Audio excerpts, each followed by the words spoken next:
You are watching Eddie Real Story YouTube channel. Please like, share, and subscribe now. Assalamualaikum warahmatullahi wabarakatuh. Hari ini kita dikejutkan lagi dengan satu isu yang panas, iaitu berhubung dengan pertelingkahan ataupun pergorakan yang berlaku di antara anggota kumpulan Melissa, di antara KEF, iaitu pengasas kumpulan Melissa, dan basis kumpulan Melissa, iaitu Ajak. So, saya akan mengupas serba sedikit, sambil itu kita selami permasalahan ini dengan merujuk kepada apa yang telah berlaku di dalam konteks agama. Okey. Apabila kita berkata mengenai pengasas, antara lain yang kita akan teringat adalah penciptaan dunia ini, iaitu alam ini dan manusia khususnya.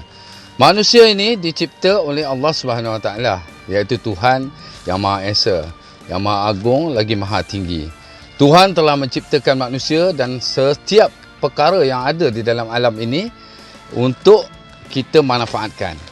Begitulah kaedahnya, dan maka Allah Subhanahu Wa Taala adalah merupakan pengasas kepada setiap yang ada dalam dunia ini, termasuklah kita manusia. Manusia ini diasaskan oleh Allah Subhanahu Wa Taala. Asas, perkataan pengasas ataupun asas ini adalah bermula daripada perkataan penciptaan. Apabila sesuatu dicipta, maka apa tujuan penciptanya mencipta. Kemudian barulah manusia bertebaran di atas muka bumi ini untuk mencari rezeki masing-masing dan menjalani kehidupan mereka dan melakukan apa yang patut mereka lakukan, dan itu adalah satu perjuangan bagi manusia untuk sebelum kita sampai ataupun kembali kepada Allah Subhanahu Wa Taala apabila kita mati kelak. So, itu penyudahan manusia. Dia kena, maknanya selepas dia diasaskan ataupun dicipta, maka dia hendaklah berusaha melakukan sedaya mungkin perkara-perkara yang telah Allah tetapkan peraturannya. Ada peraturan, ya, bukan dia asaskan manusia, dia cipta manusia kemudian dia biarkan. Allah SWT juga memberi satu guideline ataupun panduan hidup agar kita dapat kembali kepadanya dalam keadaan yang baik. Jadi kembali dalam keadaan baik ini bermaksud kembali setelah kita mati nanti, dibangkitkan dan dihisap, dan kemudian kita dapat masuk ke dalam syurga Allah, insya-Allah. Ya, jadi ia adalah satu kerja yang amat berat kepada manusia, kerana apabila ditawarkan tugas khalifah ini di muka bumi ini kepada gunung ganang, pokok-pokok dan yang lain-lain, mereka semua tidak sanggup. Tetapi manusia yang mengambil tanggungjawab ini, manusia yang berkata dia sanggup melakukannya, maka Allah SWT telah memberikan tugas khalifah di muka bumi ini kepada kita, manusia.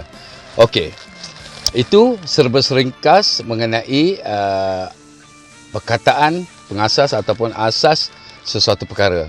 So, dalam perkara Melissa, kumpulan band rock Melissa yang begitu terkenal dengan lagu Cinta Untuk Nabila, ya, apabila berlaku yang terkini, apabila Ajak, pemain bass kumpulan Melissa, membuat statement yang begitu baik, kemudian KEF merasakan bahawa Ajak telah membuka suatu ruang ataupun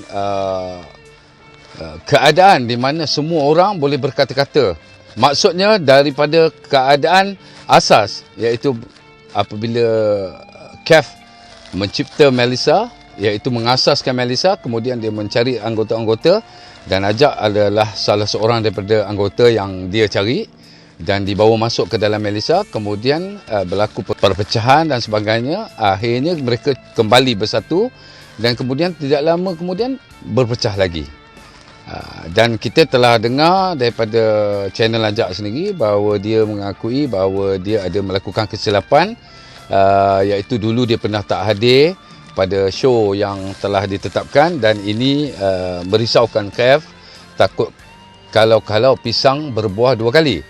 Itu pada pandangan KEF sebagai pengasas kumpulan Melissa. Ketakutan ataupun kerisauannya itu bertempat lah ya.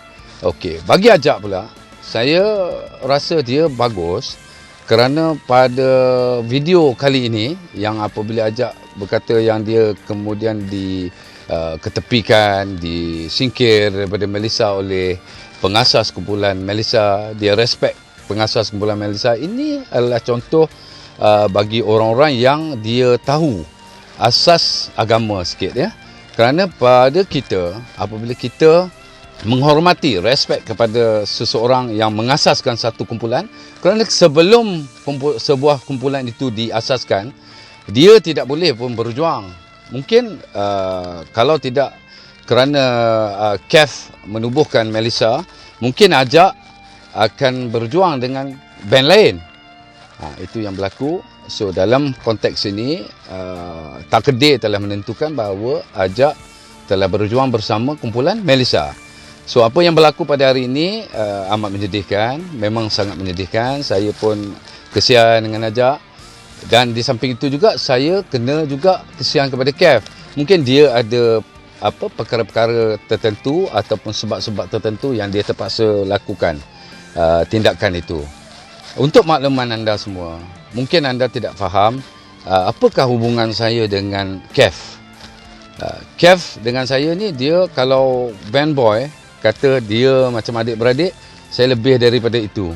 Kalau tak percaya boleh tanya brother KEF. Saya baik dengan pengasas KEF. Tahu siapa pengasas KEF? Ayah dia lah, arwah ayah dia.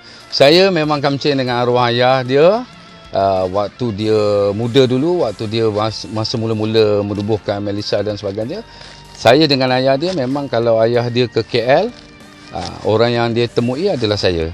Dan kita orang selalu berjumpa, dan kalau biasanya arwah ayah KEF apabila ke KL, dia akan tinggal di hotel dan saya akan berada sebilik dengannya. Begitulah. Maknanya hubungan saya dengan KEF ni tak usah dipertikaikan lah. Tidak ada siapa boleh pertikaikan, kerana saya bercakap ni ketika KEF masih hidup. You can ask him. Okey. Saya bukan nak bangga ke apa ke, tapi pada saya, apabila kita mendengar sebelah pihak, kita kena juga mendengar another party. Pada dalam hal kita ini, kita kena dengar pula daripada KEF. Buat masa ni saya belum menghubungi KEF, tetapi saya tahu apa yang ada dalam benak hatinya. So, walau bagaimanapun, sebagaimana yang saya katakan, apa yang Ajak upload di YouTube-nya, di channel YouTube-nya, itu adalah satu perkara yang dia nak explain lah. Dia nak express kepada fans, kepada subscriber channel dia, bahawa dia tidak lagi bersama Melissa kerana sekian-sekian, kerana gini dan gitu. Dia itu explanation dia. Dan dalam itu juga dia begitu respect kepada KEF. Pada pendapat saya, dia respect KEF sebagai pengasas kumpulan Melissa. Okey, saya nak tegur sikit lah. Ada beberapa fans dalam komen, dia kata balik-balik pengasas, balik-balik pengasas. Sikit-sikit ada masalah je mesti kerana pengasas. Okey, sebagaimana mukadimah saya tadi, Allah SWT mengasaskan manusia, iaitu mencipta manusia. So saya dah cerita apa tujuan Allah SWT cipta manusia. Tidak lain dan tidak bukan hanyalah untuk beribadah kepadanya. Jadi kemudian diganti, dibalas dengan sama ada syurga ataupun neraka. Na'udzubillah min zalik. Okey, kita dah tahu penciptaan manusia itu juga digelar, kalau dalam bahasa ni banyak pecahan, adalah pengasasan manusia, asas manusia. So Allah SWT mengasaskan manusia daripada tanah yang diambil dari beberapa tempat, kemudian disatukan, dicantumkan, dan menjadilah manusia itu. Begitu juga dengan band rock ataupun band-band lain. Mereka mesti ada seorang yang menggerakkan, iaitu pengasasnya, dan kemudian mencari band boy, dan kemudian menjadilah satu kumpulan itu. Dalam hal saya, contohnya ekspedisi, kita dapati mereka ramai yang tidak respect kepada pengasas. Ini berlaku. Tapi dalam kes ajak okey. Band boy respect pengasas dan sebagainya. Tapi dalam ekspedisi mereka tak respect langsung pengasas. Antara perkara yang kita dah siap. Okey. Antara kita yang kita tahu ekspedisi itu diasaskan oleh saya sendiri dan Mael ekspedisi. Tapi ada mereka respect? Tak ada kan? So kalau kita tengok ajak tadi dalam YouTube channel dia begitu respect kepada pengasas kumpulan Melissa. So dia tak kata pun, dia tak kutuk pun Kev dalam videonya itu. So ini adalah contoh yang baik untuk dicontohi oleh band boy. Apabila kita menghadapi masalah, kita kena berbalik kepada asas. Iaitu kita lihat balik bagaimana Allah SWT ciptakan manusia, pengasasan manusia itu. Jadi kalau kita tak respect kepada Allah SWT yang menciptakan kita, maka kita dipanggil derhaka dan adalah tempat kembalinya adalah neraka jahanam.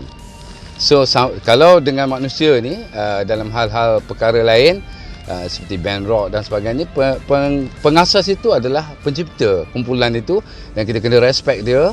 Dan tidaklah sampai kalau kita derhaka itu masuk ke neraka ya. Tetapi asas agama tadi penting untuk kita berhadapan dengan perkara-perkara yang berlaku di dalam hidup kita, supaya kita dapat menjaga hubungan sesama manusia, yang mana kita dalam dunia ni kita kena jaga satu pertama sekali of course hubungan kita dengan Allah SWT, iaitu kita kena jaga solat kita 5 waktu dan kemudian yang lain-lain lah ya, kita tambah ibadah-ibadah yang mana kita mampu lakukan untuk kita tingkatkan darjat kita di sisi Allah SWT. Begitu juga dengan manusia, kerana dua perkara tadi iaitu hablum minallah, iaitu hubungan kita dengan Allah, dan hablum minan nas, iaitu hubungan kita dengan manusia. Kita kena jaga. Itulah antara ciri-ciri orang yang akan berjaya di dunia dan juga di akhirat. Okey, saya tak panjangkan kerana saya nak drive. We're going to the mosque, kita nak solat asar. Okey, so mudah-mudahan semua mendapat taufik dan hidayah daripada Allah SWT untuk kembali bertaut bersatu demi agama, bangsa dan negara. Wabillahi taufik wal hidayah. Wassalamualaikum warahmatullahi wabarakatuh. Do follow us on Facebook Eddie Badrui Expedisi and Instagram Uncle Eddie Expedisi. Thank you for watching. Bye.